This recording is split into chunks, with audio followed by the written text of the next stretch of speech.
Cuando hablamos de niños fuertes, solemos imaginar niños que no lloran, que no se quiebran, que parecen resistirlo todo sin vacilar.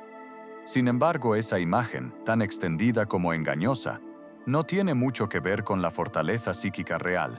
Un niño verdaderamente fuerte no es aquel que no siente, sino aquel que puede sentir sin quedar atrapado por lo que siente. Y esa capacidad no nace de la nada, ni es fruto de un temperamento excepcional. Se construye lentamente, en la trama invisible de la vida cotidiana, a través de los gestos, las palabras y las actitudes de los adultos que lo rodean. La solidez interior no es un rasgo innato reservado a unos pocos, es una organización progresiva del mundo interno que se apoya, ante todo en la calidad del entorno afectivo. No se trata de criar niños invulnerables, sino niños suficientemente seguros como para atravesar la vulnerabilidad sin perderse en ella. La fortaleza mental no es una coraza, es una flexibilidad. Todo comienza muy temprano, incluso antes de que el niño pueda poner palabras a lo que siente. Desde los primeros meses de vida, el sistema nervioso del niño se organiza en función de la respuesta del entorno. Cada vez que un adulto percibe su malestar, lo nombra, lo sostiene y lo acompaña sin desbordarse. Algo fundamental se inscribe en su memoria emocional. El niño aprende, sin saberlo, que el mundo interior puede ser intenso sin ser peligroso. Cuando un niño experimenta una emoción fuerte, miedo, rabia, tristeza, su cuerpo entra en un estado de activación, el corazón se acelera, la respiración se vuelve irregular, la atención se estrecha. No es un capricho, es una reacción biológica. En esos momentos, el mensaje que recibe del adulto es decisivo. Si el adulto invalida, minimiza o intenta silenciar rápidamente esa emoción, el niño aprende que lo que siente es excesivo, incorrecto o amenazante. Aprende a desconectarse de sí mismo para conservar el vínculo. En cambio, cuando el adulto puede decir con calma y presencia, veo que esto te duele, entiendo que estés enfadado, esto te asusta, se produce algo muy distinto. Esa simple frase actúa como un puente entre el cuerpo agitado y la capacidad de pensar. El cerebro del niño recibe una señal de seguridad que permite que las zonas implicadas en la regulación, aquellas que ayudan a comprender y organizar la experiencia, vuelvan a activarse. El niño no deja de sentir, pero deja de estar solo frente a lo que siente. Este aprendizaje temprano es uno de los pilares más profundos de la fortaleza mental.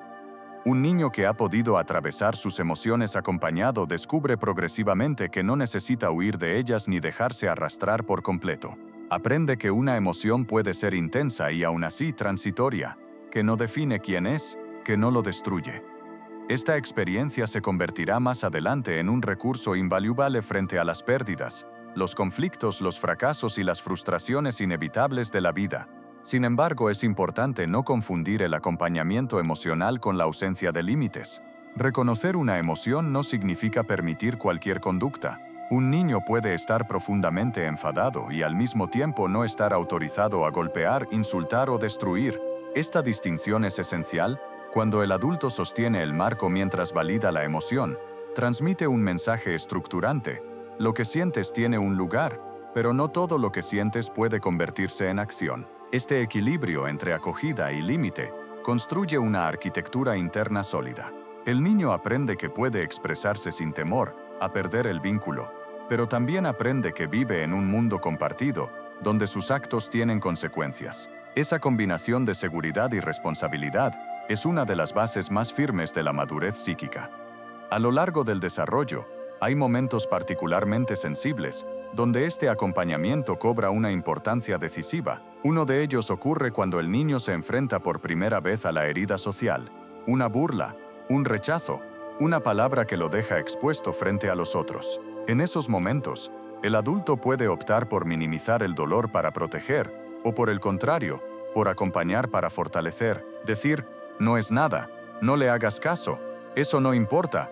Puede aliviar momentáneamente, pero deja al niño solo con una pregunta silenciosa: si no es importante, ¿por qué me duele tanto? En cambio, abrir un espacio para que el niño hable de lo que sintió, y más aún, preguntarle cómo cree que podría responder si vuelve a ocurrir, introduce un desplazamiento fundamental. El niño deja de ser únicamente la víctima pasiva de lo que le sucede, y comienza a percibirse como alguien que puede pensar su respuesta. Este pequeño movimiento cognitivo tiene un impacto profundo. El niño descubre que no controla lo que los otros hacen, pero sí puede desarrollar recursos internos para afrontar lo que ocurre. Esa percepción de agencia es uno de los núcleos de la resiliencia. No se trata de enseñar respuestas prefabricadas, sino de ayudarlo a descubrir que tiene un margen de acción, incluso en situaciones difíciles. Poco a poco, cuando este tipo de acompañamiento se repite, el niño empieza a construir una relación distinta con sus propias emociones. Ya no las vive únicamente como una tormenta que lo invade, sino como señales que puede aprender a leer. La fuerza mental comienza a tomar forma no como rigidez, sino como una comprensión íntima de su propio funcionamiento interno. Otro aspecto decisivo en la formación de niños psíquicamente fuertes tiene que ver con la manera en que aprenden a interpretar sus logros y sus fracasos. En muchos entornos, el valor del niño queda ligado casi exclusivamente al resultado. Una buena nota, una victoria deportiva, un reconocimiento visible se celebran como pruebas de valía. El error, en cambio, se vive como algo que hay que ocultar, corregir rápidamente o compensar. Este enfoque, aunque bien intencionado, introduce una fragilidad profunda. El niño empieza a asociar su valor personal con su desempeño. Aprende que ser depende de lograr, y cuando el logro falla, porque inevitablemente fallará, su identidad se resiente. Aparece la vergüenza, el miedo al error, la evitación de los desafíos. Cuando los adultos desplazan el foco del resultado hacia el proceso, el paisaje interior cambia de manera radical. Reconocer el esfuerzo, la curiosidad, la perseverancia, incluso cuando el resultado no es el esperado, enseña al niño que sus capacidades no son fijas, que pueden desarrollarse, que el error no es una sentencia, sino una información. Este cambio de mirada tiene efectos profundos en el cerebro en desarrollo. El sistema de recompensa deja de depender únicamente de la aprobación externa y empieza a asociarse con la experiencia interna de haber aprendido algo nuevo. El niño descubre el placer de progresar, no solo de ganar. Y ese descubrimiento lo protege frente al miedo paralizante al fracaso. Cuando un niño puede hablar de lo que no le salió bien sin sentirse humillado, cuando puede explorar qué estrategia no funcionó, qué podría intentar de otra manera, se está formando una mente flexible, una mente capaz de adaptarse, de ajustar, de volver a intentar. Esa flexibilidad es una de las expresiones más claras de la fortaleza mental. Este trabajo exige del adulto una atención constante a sus propias reacciones. Glorificar excesivamente el éxito puede ser tan dañino como dramatizar el fracaso. Celebrar no es convertir el resultado en identidad. Acompañar es ayudar a que el niño comprenda qué movilizó en sí mismo para llegar hasta allí. De ese modo, aprende que su valor no depende de una cifra, de un puesto o de una comparación. A través de estas experiencias repetidas, se va construyendo una seguridad interna que no fluctúa al ritmo del mundo exterior. El niño empieza a medirse consigo mismo, no contra los otros. Aprende a tolerar la imperfección sin desmoronarse. Y esa capacidad, silenciosa pero poderosa, será una de las mejores aliadas de su equilibrio futuro. A medida que el niño crece, una de las experiencias que más contribuye o más debilita su fortaleza interior es la forma en que aprende a relacionarse con la frustración. En la vida cotidiana, la frustración aparece de manera constante. Cuando algo no sale como esperaba, cuando debe esperar, cuando descubre que no puede hacerlo todo de inmediato, cuando se encuentra con un límite externo o interno. Estas situaciones, que parecen pequeñas desde la mirada adulta, constituyen en realidad un terreno de entrenamiento fundamental para el desarrollo psíquico. Durante los últimos años, se ha instalado la idea de que proteger al niño consiste en eliminar todo aquello que pueda incomodarlo. Sin embargo, cuando se evita sistemáticamente la frustración, se priva al niño de la posibilidad de desarrollar una competencia esencial, la capacidad de soportar la tensión sin desorganizarse. Un niño que nunca se frustra, no se vuelve más fuerte, se vuelve más frágil, porque no ha tenido la oportunidad de descubrir sus propios recursos frente al malestar. La frustración, cuando es acompañada, no es una amenaza, es una experiencia organizadora. En el momento en que el niño se enfrenta a un obstáculo, su sistema nervioso se activa. Aparecen la irritación, el enojo, la sensación de impotencia. Si el adulto interviene de inmediato para resolver la situación, el niño aprende que el malestar es intolerable y que siempre debe ser eliminado desde afuera. En cambio, cuando el adulto permanece presente sin resolver por él, algo muy distinto ocurre. El niño empieza a atravesar la emoción, a sostenerla, a buscar alternativas. Este tránsito no es cómodo, exige tiempo, paciencia y una presencia adulta capaz de tolerar la incomodidad del niño sin apresurarse a apagarla. Acompañar no es empujar ni exigir, es sostener el espacio para que el niño pueda experimentar, equivocarse, ajustar y volver a intentar. En ese proceso, se va formando una tolerancia interna que será crucial en etapas posteriores de la vida, cuando las dificultades ya no sean un juego que se rompe o una tarea que no sale, sino desafíos mucho más complejos. En la vida diaria, estas situaciones aparecen de manera simple: un rompecabezas que no encaja, una construcción que se derrumba, un ejercicio que parece demasiado difícil. Cuando el adulto dice déjame, yo lo hago, corta el proceso de aprendizaje emocional. El mensaje implícito es que el niño no puede.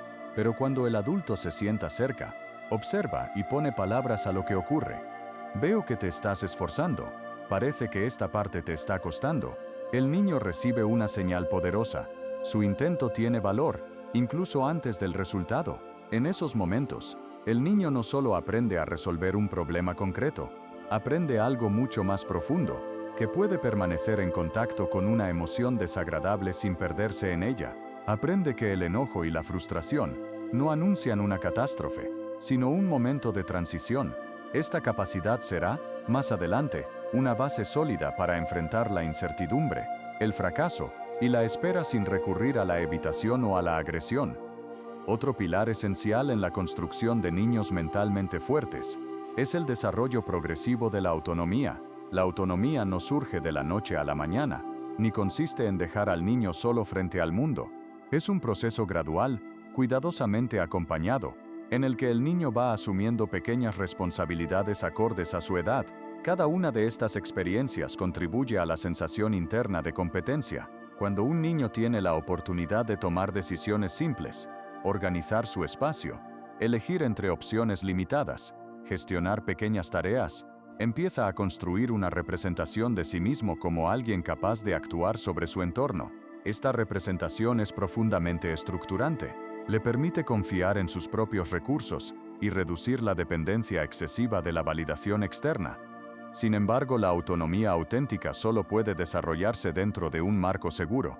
Un niño necesita saber que el adulto está disponible, que no desaparece cuando él intenta algo por su cuenta. Autonomía no significa abandono, significa presencia sin invasión. El adulto acompaña, observa, ofrece apoyo cuando es necesario, pero evita decidir sistemáticamente en lugar del niño. Este equilibrio es delicado. Requiere que el adulto renuncie a una forma de control que, aunque tranquilizadora a corto plazo, empobrece el desarrollo a largo plazo.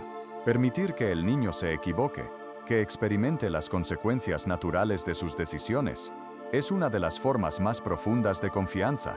No una confianza ciega, sino una confianza ajustada a su nivel de desarrollo. Cuando un niño toma una decisión que no produce el resultado esperado, el modo en que el adulto responde es determinante. Si se ridiculiza el error o se lo corrige de manera autoritaria, el niño aprende a temer la iniciativa. Si, en cambio, se explora junto a él lo ocurrido, qué pensó, qué esperaba, qué descubrió, el error se transforma en una fuente de aprendizaje. El niño comprende que equivocarse no pone en riesgo el vínculo ni su valor personal. A través de estas experiencias repetidas, se consolida un sentimiento de eficacia personal. El niño empieza a sentir que puede influir en su vida, que no está completamente a merced de las circunstancias. Este sentimiento no elimina la ansiedad, pero la hace manejable. Permite enfrentar situaciones nuevas, sin quedar paralizado por el miedo.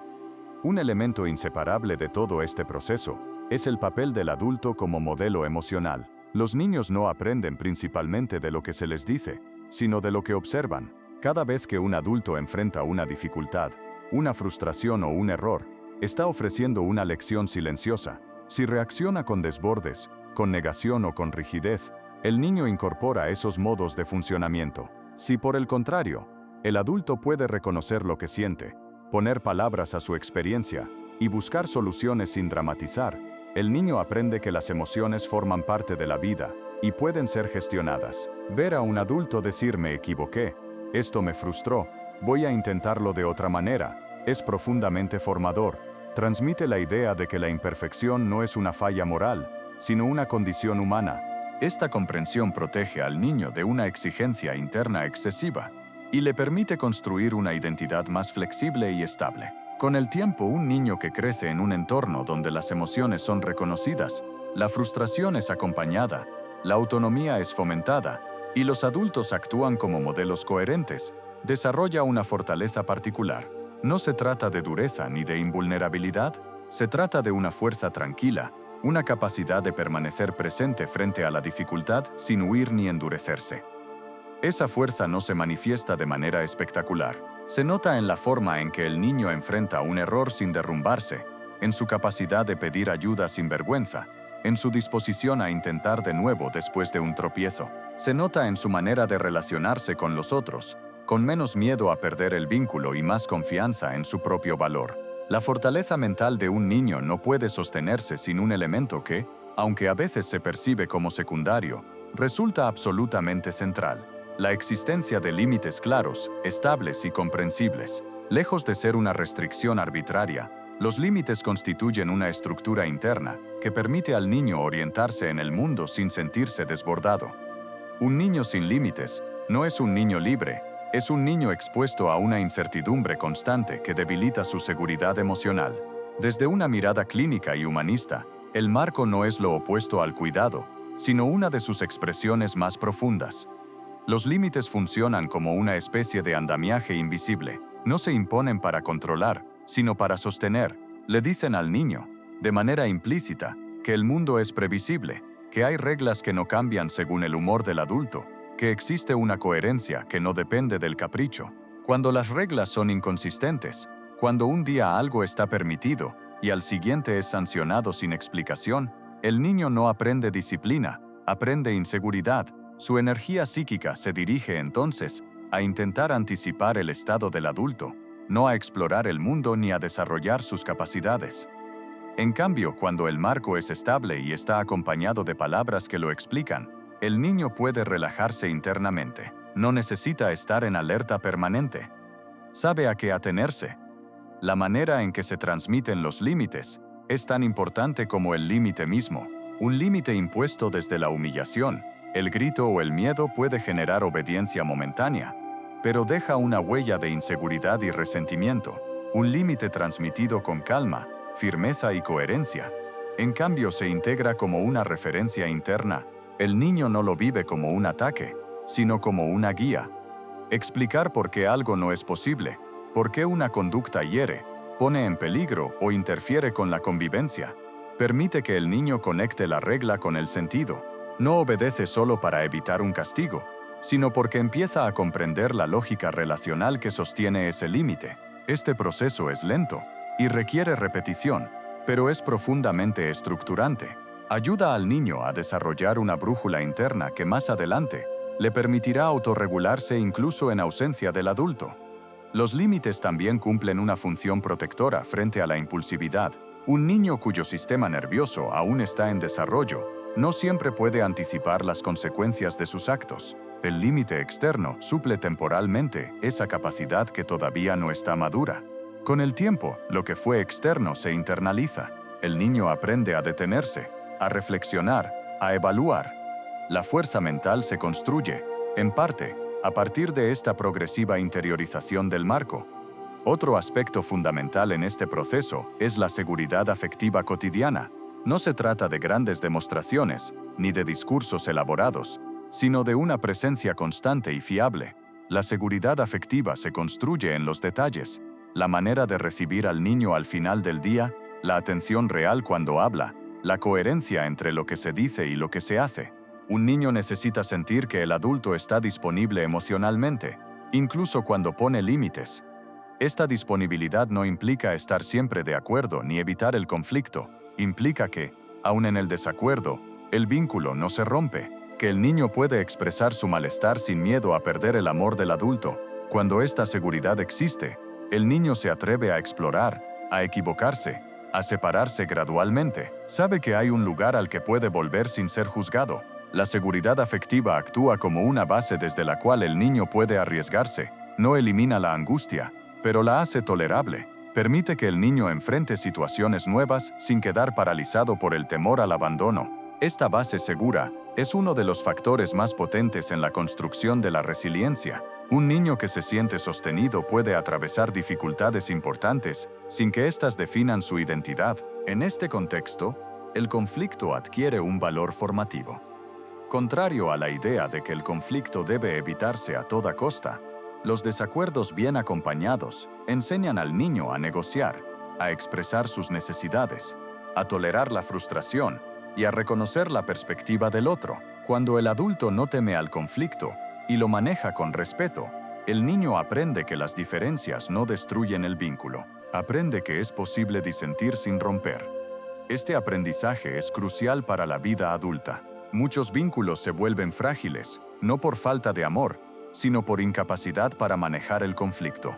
Un niño que ha aprendido a atravesar desacuerdos sin sentirse amenazado, desarrolla una mayor estabilidad emocional y relacional. No necesita someterse ni dominar para sentirse seguro.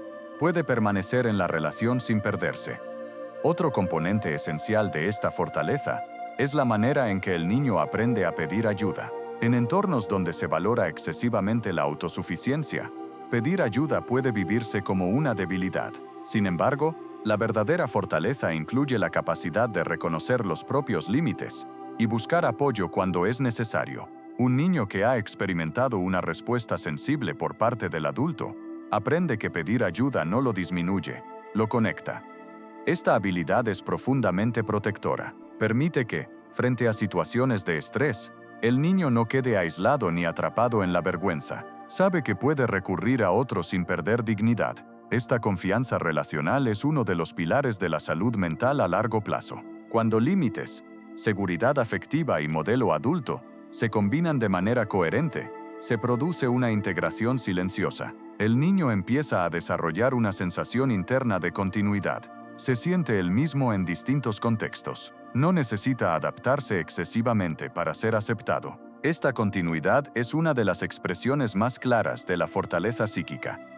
Con el tiempo, estos niños suelen mostrar una capacidad notable para enfrentar los desafíos, no porque no sufran, sino porque no se desorganizan por completo frente al sufrimiento. Pueden sentir miedo sin quedar paralizados, tristeza sin perderse, enojo sin destruir. Esta regulación no es perfecta ni constante, pero es suficiente para permitirles avanzar. Con el paso de los años, cuando estas experiencias se repiten de manera coherente, comienza a hacerse visible algo que no suele llamar la atención de inmediato, pero que resulta decisivo. El niño empieza a desarrollar una relación distinta consigo mismo, ya no necesita una vigilancia constante desde afuera para orientarse, empieza a apoyarse en referencias internas que le permiten evaluar lo que siente, lo que piensa y lo que hace. Esta interiorización no es fruto de una exigencia temprana, sino de una constancia silenciosa en el modo en que fue acompañado. La fuerza mental que se construye de este modo no elimina la fragilidad, al contrario, la incluye.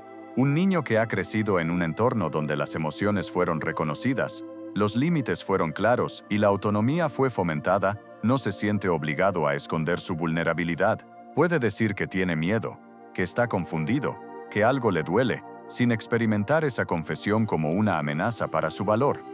Esta posibilidad de nombrar lo que ocurre por dentro es una de las bases más sólidas de la estabilidad psíquica. Cuando ese niño se enfrenta a situaciones nuevas, no siempre sabe cómo responder, pero sabe algo más importante.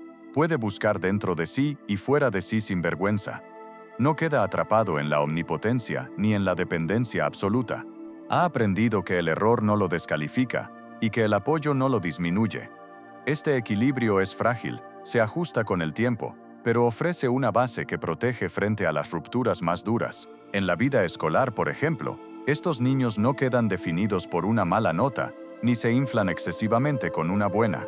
El resultado deja de ser un juicio sobre su identidad y se convierte en una información. Esto no significa que no les importe, sino que pueden procesarlo sin que todo su mundo interno se derrumbe. La atención vuelve al proceso, a lo que pueden mejorar, a lo que pueden comprender de sí mismos a partir de la experiencia. En el plano relacional, esta solidez se manifiesta de manera igualmente discreta. El niño que ha sido acompañado de este modo no vive cada desacuerdo como una amenaza de abandono. Puede tolerar la diferencia, expresar un desacuerdo, retirarse momentáneamente sin sentir que el vínculo se rompe para siempre. Ha aprendido, desde muy temprano, que el lazo no depende de la perfección ni de la sumisión, sino de una continuidad afectiva que resiste las tensiones normales de la convivencia. Esta experiencia temprana es fundamental cuando aparecen los primeros conflictos más complejos, las amistades que se rompen, las decepciones, las comparaciones,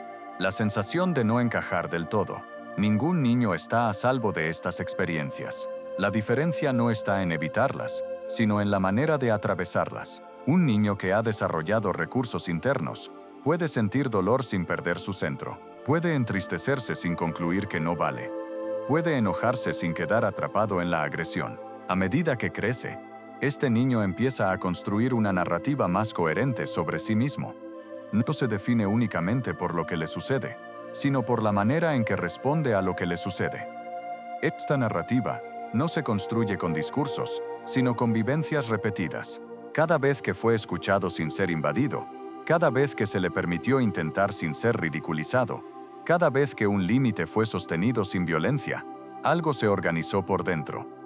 Con el tiempo, estas experiencias se convierten en una especie de brújula interna, no una brújula infalible, sino suficientemente fiable como para orientarse cuando el entorno se vuelve incierto.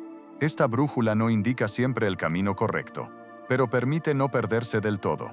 Permite detenerse, revisar, ajustar, permite no responder desde el pánico ni desde la negación. Es importante comprender que este tipo de fortaleza no se construye con grandes intervenciones puntuales. No nace de un discurso inspirador ni de una técnica aislada. Se forma en la repetición de hábitos cotidianos, a veces invisibles, que van tejiendo un clima emocional. El modo en que se escucha, el tono con el que se corrige, la manera de estar presente sin invadir, la capacidad de sostener un no sin retirar el afecto, todo eso deja huella. En muchos casos, los adultos no son conscientes del impacto de estas pequeñas acciones. Creen que solo cuentan los momentos excepcionales, las decisiones importantes.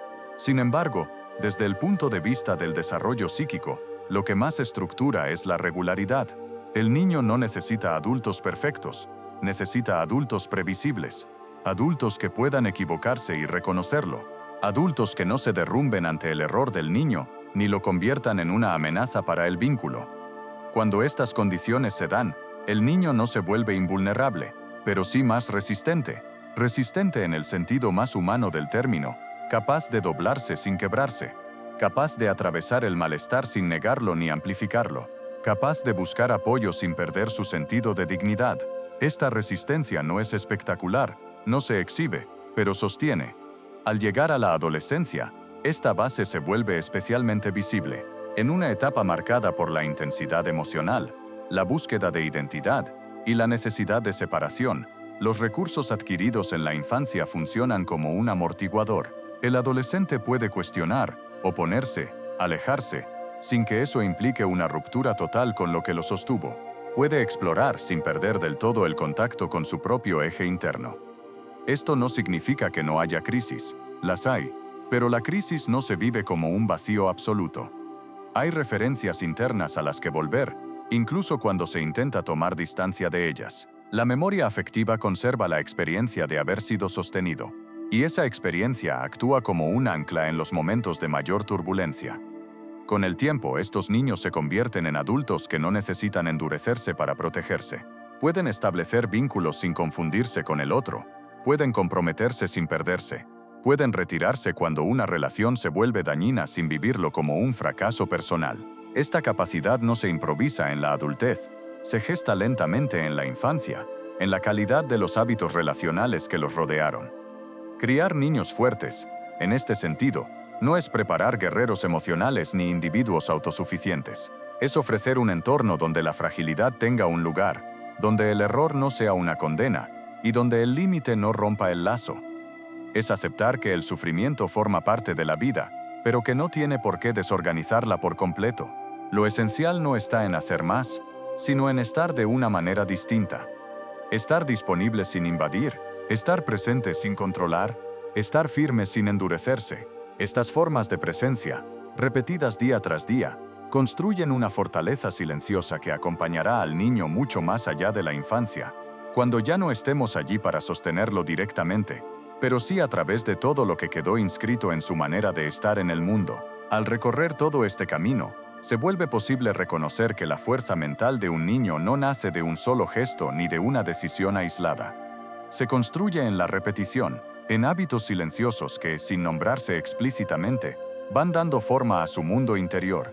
Cuando se los observa con atención, estos hábitos aparecen con claridad. Aparecen, en primer lugar, en la manera en que las emociones son acogidas. Un niño se fortalece cuando aprende que lo que siente no es un error ni una amenaza, sino una experiencia que puede ser nombrada, compartida y atravesada. No porque alguien se la quite, sino porque alguien permanece cerca mientras ocurre. Esa acogida emocional solo se vuelve verdaderamente estructurante cuando va acompañada de límites claros.